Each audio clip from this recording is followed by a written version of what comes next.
Hello, everyone, and welcome to Hardcore Sports Talk. I'm Tommy Dreamer, along Captain Controversy, my tag team partner in sports radio, Orlando. Orlando, how you doing, bud? Hey, listen, I don't have to bring any controversy or generate any controversy. The athletes today, with what's going on in the NFL, plenty for me to talk about. Right off the bat. I like that you're sporting your Rangers. It's playoff time. It's the greatest time if you're a sports fan. We got NBA playoffs.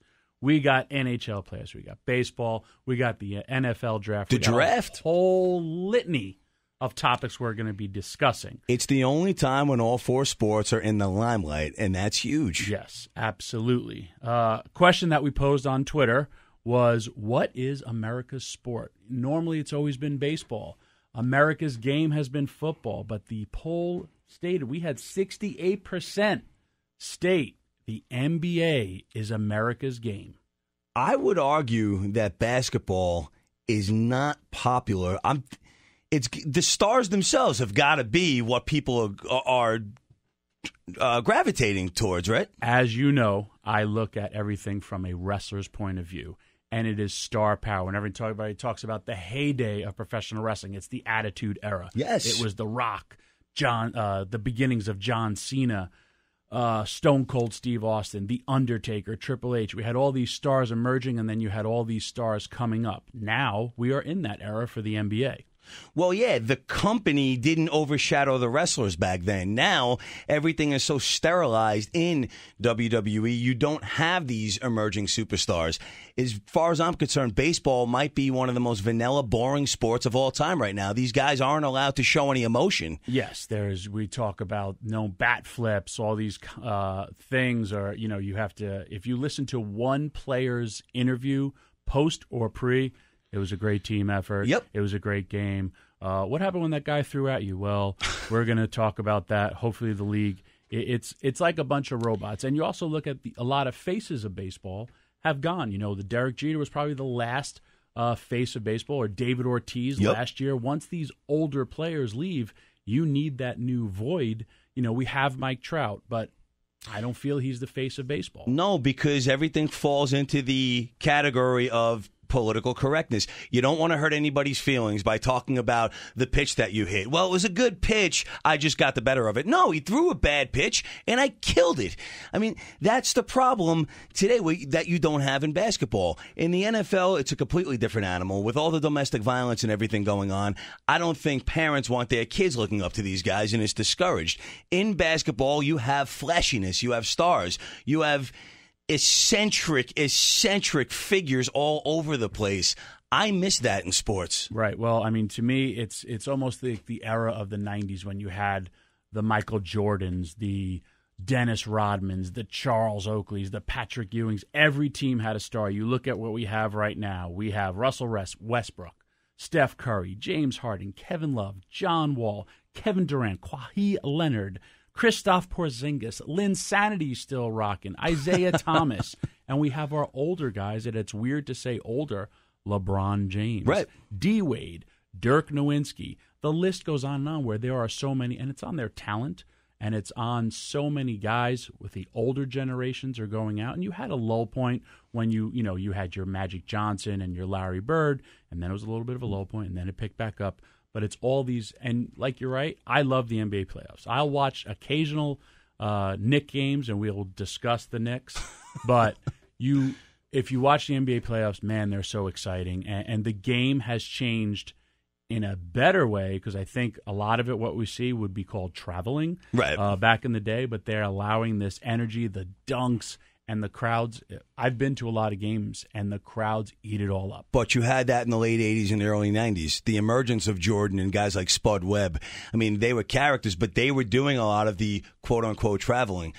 For a while, the NBA went through its lull. Everybody that you just mentioned, every single star, I recognize. I don't watch any basketball. Right. I lost touch with the NBA in the mid-90s.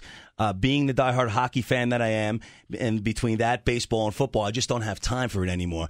However, I would recognize everybody you mentioned by face alone. I'd be able to put a name to a face because everybody you mentioned was a character. You talk about Larry Bird, one of the biggest trash talkers in the history of sports, let alone basketball. You knew who he was because he was a character.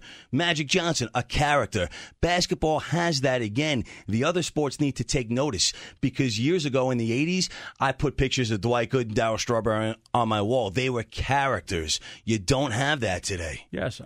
It's funny. As you know, I have twin daughters, and when I go and pick them up from school, and this is in the last 2-3 years, people went from wearing Yankees jerseys, Mets jerseys. Now I'm seeing kids rocking Golden State jerseys. Yep. They're rocking LeBron jerseys. They're rocking basketball. I mean, to me, New York is a basketball town. However, we have to deal with the Knicks and that entire sadness talking about the Knicks. I honestly think, I'm 46 years old. I don't think until I'm in my maybe 60s that the Knicks will win a championship. And I hate having to say that as a Knicks fan. It's sad. But it's all about management. And a lot of teams went out there. They got their stars. You remember what Miami did to get all their championships. But man, nowadays, it's especially here in New York, this was the most embarrassing to say you're a Knicks fan, and the most embarrassing to watch the Knicks play. It's because in the end, the owner of the Knicks, James Dolan, did what James Dolan always does, and that's place a Band-Aid on things. Phil Jackson was not brought in to fix the Knicks. Phil Jackson was brought in to get the heat off of Dolan, and if during the process Phil Jackson fixed the Knicks, great. But we will talk about it. There's a reason why nothing has ever gotten done. And the problem, unfortunately, are the fans. And we'll talk about that when we come back, because the fans are the reason why the fans are the reason why you might be 60 the next time the Knicks win a championship. All right, when we come back, we're going to talk about me being an old man and having no hair, coming back when we get back. We're back here at Hardcore Sports Talk. I'm Tommy Dreamer with Orlando, and we're talking the New York Knicks, the dreadful, dreadful New York Knicks, and the ownership. Right. Go for it. It's not the ownership, though. The reason why no fan is ever going to see a championship is because they're constantly filling the seats today. The Knicks have been putting out garbage team after garbage team, and the Garden still sells out every single time. Yes. That's the problem, and that's why Dolan, the owner of the Knicks, doesn't care. Well, I don't think that he does not care. I think that he delegated authority to Phil Jackson, who was a proven winner in New York, who won a championship when I was born, by the way. As a player. Correct. Then he went on and had amazing players doing it. I just think he needs to either say goodbye, which they're not doing in the next 2 years because they just re-signed him, or he's so stuck with that triangle, and he's not adapting to the times, and the game has changed, and he needs to change with it. But he won't. Anybody that had any hope that Phil Jackson was going to change the Knicks, I understand why, but they were dreaming. They were letting the name Phil Jackson get in the way of reality, the same way James Dolan has let star names get in the way of the Knicks and the Rangers, for that matter, because that's the way it's done in New York. Throw a big name out there, everybody will come. Phil Jackson had never been a GM before. He had been out of the game for I don't know how long. He's bringing a strategy to a team that to a sport that hasn't been used in how long. Yes. The fans still come. That's the problem. You want to see how fast the Knicks win a championship? The fans need to stay home and watch how fast Dolan does things differently. Well, ownership needs to, and I do think that they do get it. Hey, you need to win. How come James Dolan's name is never thrown under the bus for the Rangers? He does own the Rangers. Yes, but the Rangers are consistently in the playoffs. The Rangers 3 years ago were in the Stanley Cup final. 2 years ago were one game away from returning to the Stanley Cup final. That goes to, who did he leave the team in charge to? Well, at the same time, everybody that everybody that was in charge of the Rangers did the same type of thing that Dolan did, which was get star power. And the Rangers, I mean, I'm talking all the way back to the days of Marcel Dion, have been notorious for getting players past their prime to fill seats. The Rangers are also, even during the bleak years, that garden is sold out because of the name. It worked in '94. There was a whole lot of veterans that they brought in. It did. They bought the Edmonton Oilers. They brought them east, and they won a championship. Barely. They were one goal away from not making that Stanley Cup final. And that team, as good as that team was on paper, should have beaten Vancouver in 4 games, not 7. I can't say that it's a New York thing. I mean, if you look at owners in general, of course you want to have that star to sell tickets. I've been to, before when the Pirates started to get good, I was at a Pirates game where their one jersey was Roberto Clemente. Okay. Out of an entire team. And it was, I want to say, August, and it was a dead stadium. And it's a beautiful stadium.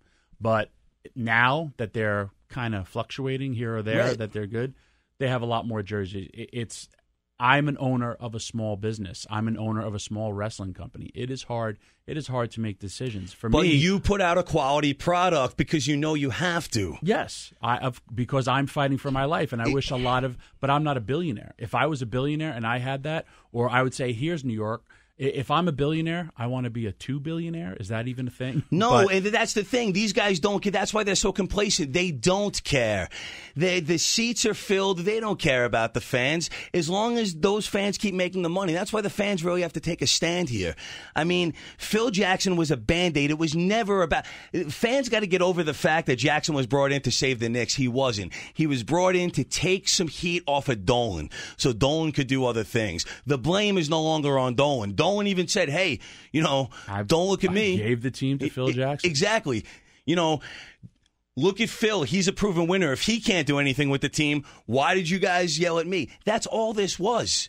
The truth of the matter is the Knicks need some lean years. And I'm not talking wins and losses. I'm talking about focusing on the draft, getting, a couple of veterans that can groom younger players the way that small market teams do it. And then having the money that the Knicks have, in the end, come in and start adding the pieces. If you look at successful franchises that have done that, the Yankees in the 90s were horrible. Yes. And they had all the stars. You look at the Cowboys, who were America's team. They had to go into the draft, get rid of their biggest player to get Troy Aikman, Emmitt Smith, to give them that dynasty. And yes, it's a business decision, because of salaries get all hyped up after once guys succeed. But you look at then what the Yankees did. They built from within. They built within their farm system. And you had, Posada, Jeter, Bernie Williams, Rivera, Mariano Rivera. You had all these great players, threw in some veterans with them, and hey, we had a lot of great years here as Yankee fans. Exactly, and that was New York, and they did that. The fact is that big market teams don't need to do that because they know that fans will come whether they win or they lose. I mean, even now. I understand that attendance has waned slightly with the Yankees, but fans are looking at this young talent and going, this could be the second wave. Yankees have young talent at every single position, a couple of veterans, and people are coming. With the Knicks, it's been a hot mess, and fans still walk in that arena anyway. If the fans stayed home, that's when Dolan turns around and says we have to do it differently. Because I'm losing money. Yes, he doesn't have to. The fans need to force the lean years. Dolan realizes, listen, I never have to rebuild the team. These idiots are going to come anyway. That's, in the end, what's hurting the Knicks. It's the fans. All right. Well, the Knicks need to shake it up during the draft. When we get back, we're going to talk about the NFL draft and new stars to be made. Some horrendous mistakes, and everyone likes to do their mock drafts. So we're going to mock coming up. Yes, and I'm going to mock the NFL on its hypocrisy as well. Shocking. Coming back. Back with Hardcore Sports Talk. I'm Tommy Dreamer alongside Orlando. We're talking about this upcoming NFL draft. And this is why football is still America's game. Season doesn't start for a couple of months, but everybody right now, social media is exploding about the draft. Absolutely. The draft is probably the most watched draft out of any sport. It is exciting. I do not actually like or follow college football, but yet I will study and watch the draft. I enjoy the draft. I enjoy seeing how the reactions of the fans. For a total side note, the person that made the Radio City Music Hall for New York to lose the draft, whoever you are, you should be fired because they double booked Radio City Music Hall and then it went to Chicago and now it's done. New York will never see a draft ever again. It's now like the Super Bowl. It's now like WrestleMania where cities bid on it to try to get the draft in for the next 2 days. Philadelphia, city of brotherly love, my town. Philly's got it this year, and Philly's going to be a buzz of the draft. Yeah, until they call the name of their next quarterback and they boo him. What they did to Donovan McNabb, they booed that poor quarterback out of Syracuse, and it was the start of a tumultuous relationship in Philly. Always. But you know what? It's so funny, man. You look at the draft. It's almost like winning the lottery in the sense of who's going to be great, who's not going to be great, if your pick is going to be right, if your pick is not going to be right. You're a Jets fan. I'm a Jets fan. You're a Giants fan. I'm a Giants. We're New York guys. We have seen some guys be booms, some guys been bust, but that is throughout the board. It's a crapshoot. When you have a bad team, a team with a history of losing, it's very easy to look at situations like the Jets passing up on Marino for O'Brien.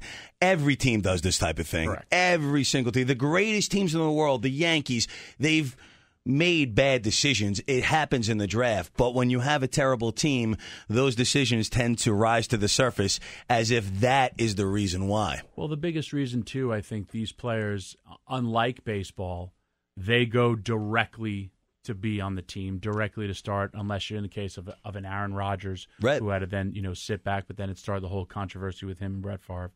But and talking about the Jets, we were talking off camera about the Jets could have had the 1 year, Dan Marino. They passed and took Ken O'Brien, who was a decent quarterback, but Dan Marino's Dan Marino. And then the very next year, they took Al Toon over Jerry Rice, who was still available. So you never know what's going to happen during this draft years later.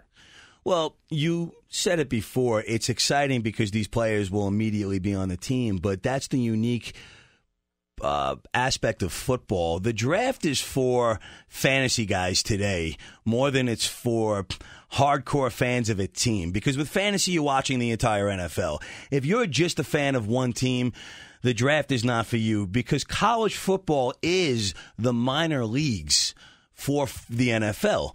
Now, with that, it's players that could be anywhere. Whereas if you're watching minor league baseball or minor league hockey, you know that those are your guys that will be on your team eventually. You can't do that with college football because you don't know where they're going to be. So this is for hardcore NFL fans as opposed to hardcore Giants fans or Jets fans or fans of any other team.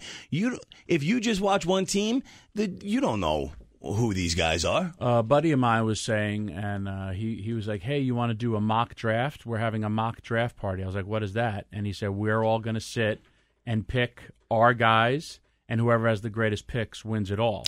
And I was just like, I don't think I'm going to do that. But they have people who are so into this. I'm looking now, my buddy Vic Trav 94, he said, hey, the Browns got another pick this year, another number one pick. Guess what, Vic Trav? They're going to be going with a quarterback because they're the Browns. That's what your team always does. They're sadder than the New York Knicks. Come on now. Cleveland, wake up. You have such a loyal fan base. That's another thing that we're talking about. Here's a team that has tried to better themselves. The fans still always go, but yet that team keeps on trying to improve itself as opposed to the Knicks. They went and they took a risk on Manziel. And at the time, it was the right move. I understood that Johnny Manziel had his issues, but that's what a team like the Cleveland Browns need to do.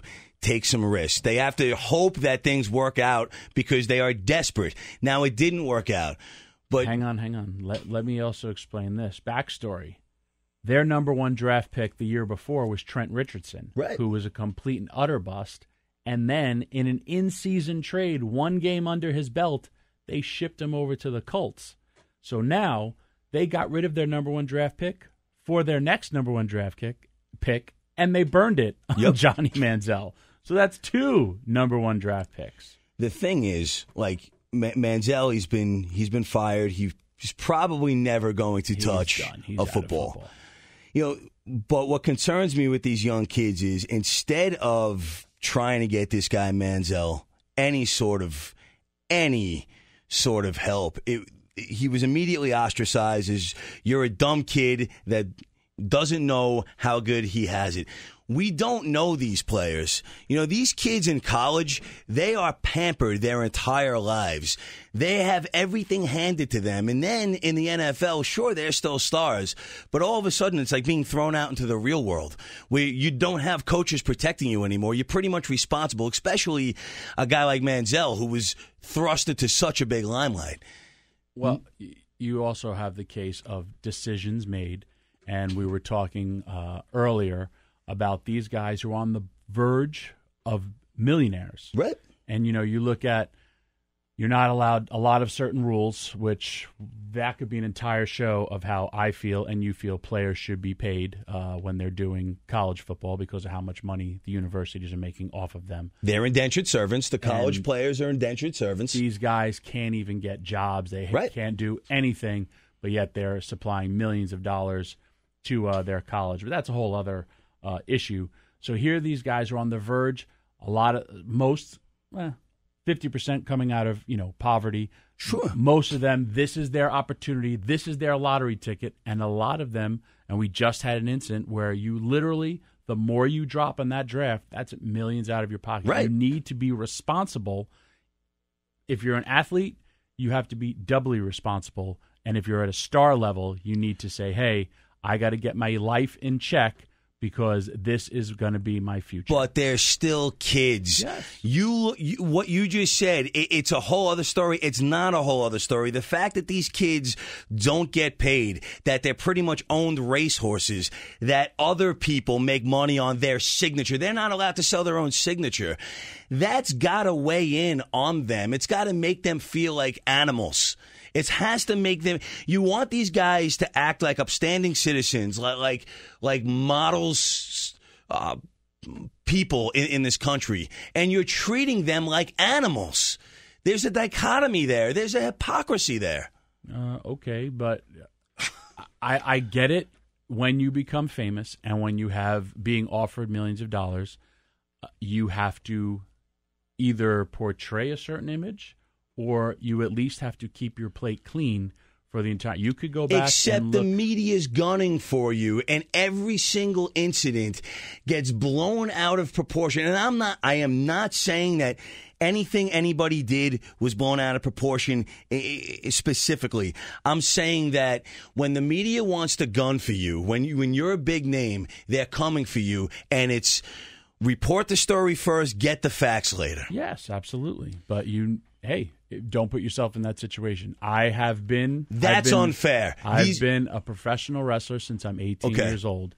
I started as a teenager, and I saw as my life and as society, if I would have been in the local strip club, or if I would have been the lifestyle that I've led, and I wasn't a drinker, I wasn't a guy who used drugs, ever. Okay. But nowadays, when everyone has a cell phone, oh, look, there's Tommy I was going to say, in the corner. One question is, if this was around when you started. Oh, they would say that I would be like the biggest pimp out there because I would always be surrounded by beautiful women. That's right. I was a pimp. Exactly. So this being said, I want to know what you have to say about Madison Bumgarner. I want to know what you have to. I want to know what you think about. You have a responsibility. Listen, we're going to get into an argument. We're going to take a break. We're going to reshuffle the deck. We didn't even talk about the NFL draft because we went guys, whoever's getting drafted, smarten up. Your family's about to get millions. We're coming back after this. We're back with Hardcore Sports Talk. We went off the air. We started getting a little heated here.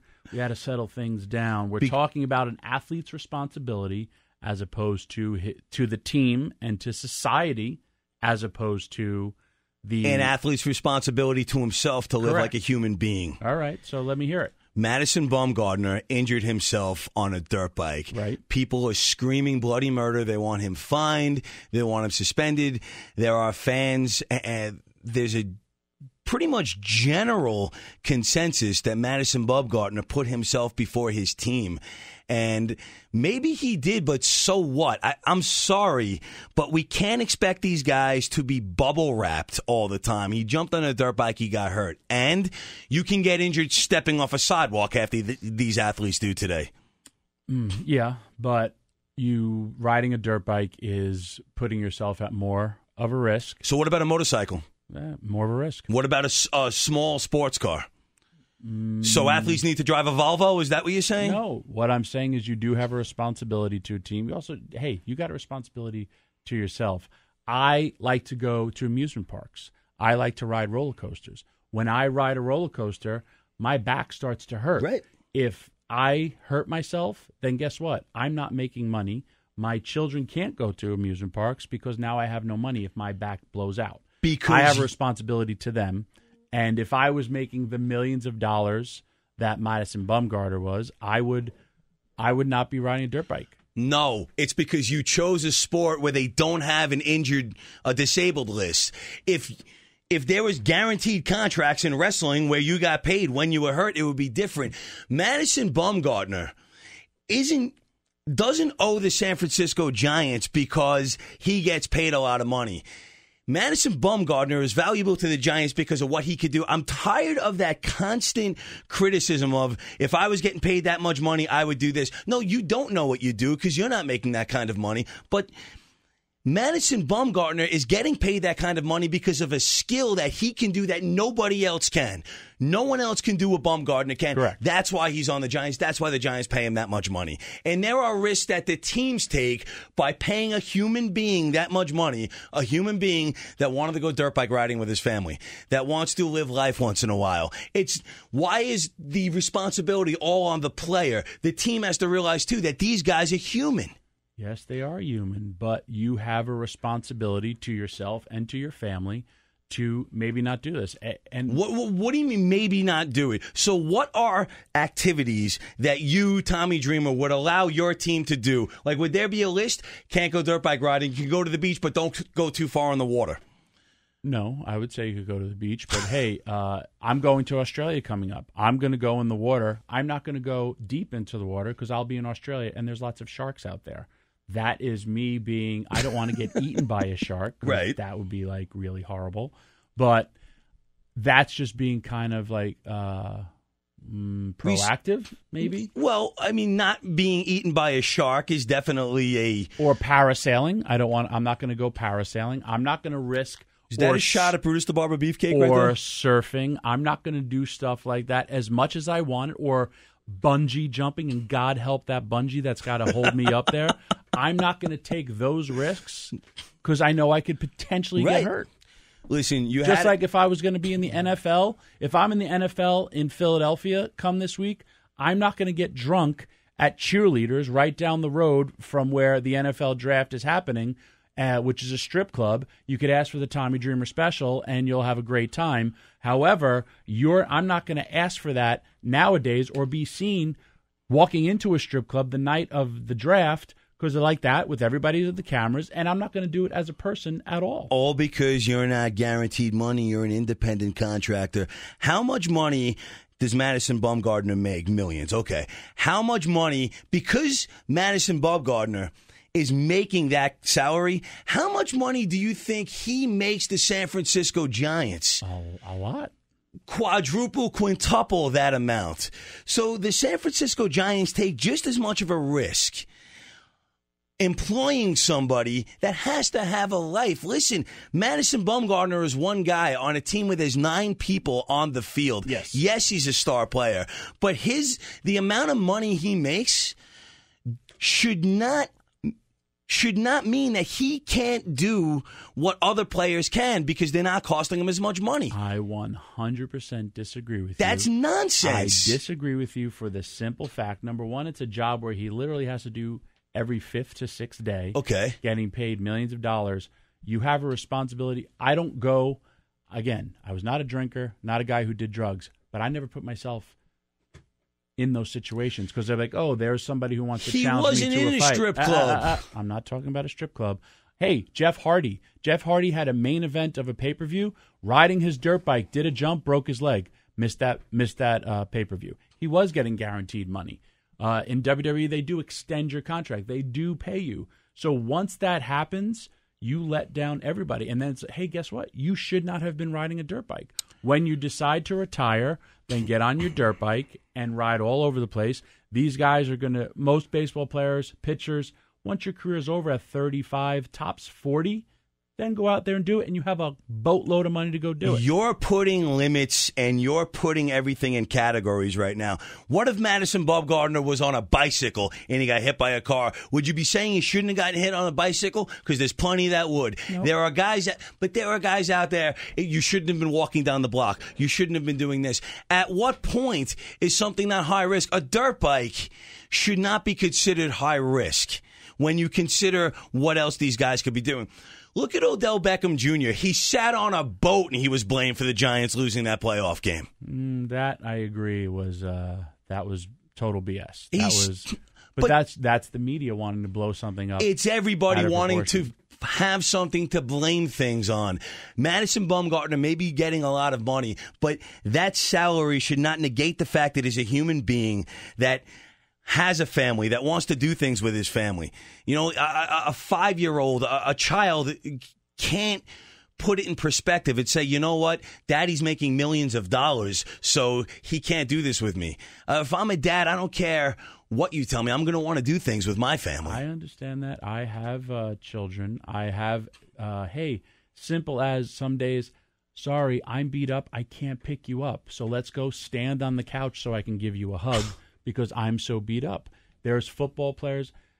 It's an inherent risk that we all take. Mm-hmm. And your fame and your career, especially in real sports, is not a long, long time for the rest of your life. You have a responsibility to the team, to the city, to your fellow players, and to yourself to want to keep on generating that money. Because then on the other scale, okay, then why can't I just load up on steroids and just be the greatest athlete of all time? Because it's illegal. That's why. Riding a dirt bike is not illegal. I understand that. But a lot of players try to get to the Madison Bumgarner pay scale, so you then have to live that regular type of life. A lot of players, but they don't have his talent. The only reason why Madison Bumgarner gets that salary is because of his talent. Because of that talent, he now can't ride a dirt bike. And he may never play again. He may not play at all this year. What if, they do a surgery? Now he may have to surgery. If there's no surgery, and that talent may have gotten ruined. Then he lived his life the way he wanted to live it and still has plenty to fall back on. There are players out there that, Steve Blass, he just one day stopped playing. You can't even pinpoint why. And there are players with Steve Blass disease. Look at Ike Davis. There are players that were making millions for a team and then just lost their ability to play.